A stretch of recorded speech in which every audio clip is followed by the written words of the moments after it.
Merci beaucoup. Aujourd'hui, on a réuni le comité exécutif de la Ligue de Thiès élargi à tous les clubs et à tous les acteurs du football pour réfléchir essentiellement sur 3 points, dont celui que vous avez soulevé.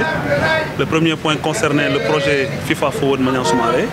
Le second concerne les décisions du comité exécutif, notamment le défaut d'accession et de relégation des clubs, en même temps que le gel des accessions, des titres et autres. Mais le troisième point concernait aussi la réforme des textes du football sénégalais. Aujourd'hui, c'est vrai que le comité exécutif de la Ligue, avec les clubs, est revenu largement sur les décisions de la Fédération sénégalaise de football, que tout de suite et d'emblée nous jugeons toutes légales.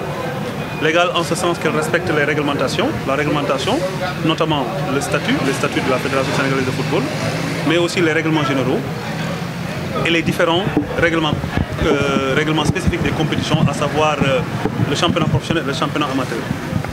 Vous savez, il a été agité l'idée comme quoi le comité exécutif n'était pas compétent pour prendre des mesures qui sont du domaine des systèmes d'accession et de relégation dans le monde professionnel.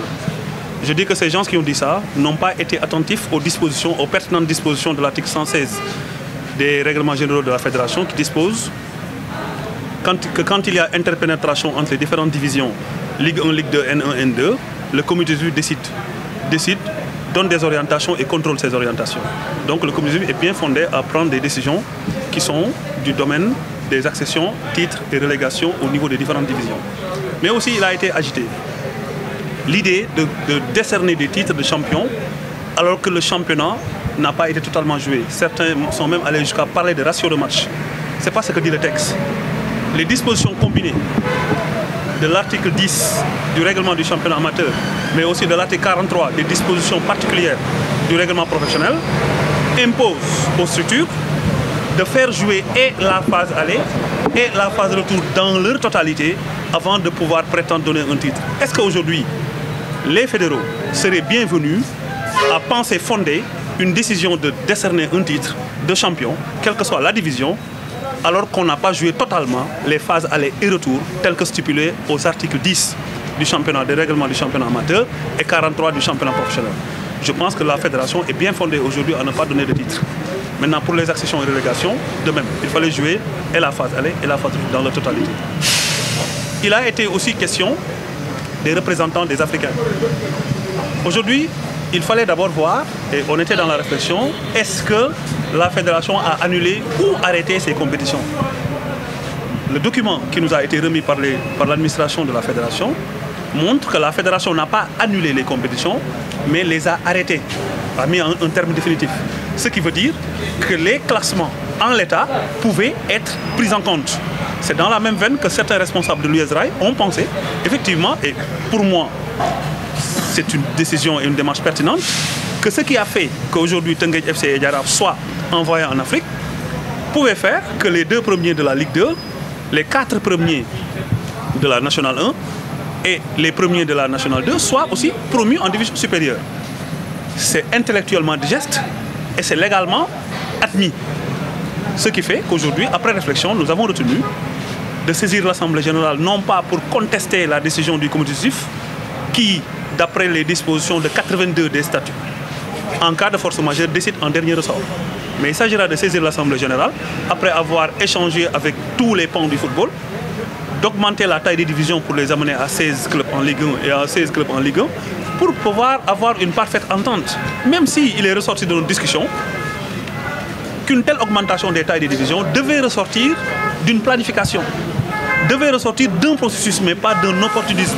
Mais aujourd'hui, une bonne entente et un esprit de solidarité entre les différents pans du football en vue de pouvoir conquérir des titres africains ensemble et unis dans le football pourrait permettre d'apaiser la situation. C'est pour cela que Thiès va demander à la prochaine Assemblée générale d'augmenter la taille des divisions.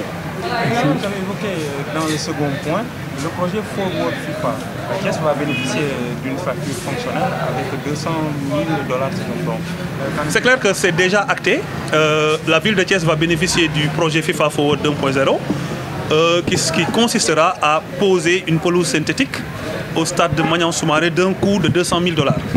Ce projet est déjà ficelé, acté, et le financement normalement devrait tomber dans les caisses fédérales la semaine suivante, la semaine prochaine.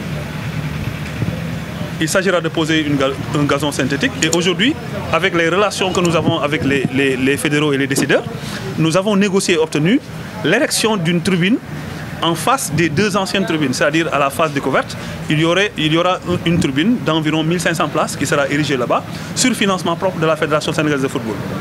D'autres réflexions pourront être faites là-bas, mais ce sera après la réunion tripartite que nous allons tenir avec la Fédération, la mairie de Thiès et l'entrepreneur qui doit s'occuper des travaux. Avec la convention signée par le maire Talla, le stade national va changer de statut. Qu'en sera-t-il de la gestion de ce stade qui va entrer dans le giron fédéral? Oui. Au terme de la convention liant la mairie de Thiès et la Fédération sénégalaise de football, il est question d'affecter, de mettre à la disposition de la Fédération sénégalaise de football pour une durée de 20 ans, le stade Maniang Soumaré pour que cette dernière structure, la Fédération, fasse des aménagements au profit exclusif, je le dis bien, au profit exclusif de la jeunesse sportive thiessoise et de la ville de Thiès. Aujourd'hui, le stade Maniang Soumaré souffre d'absence de pelouse synthétique.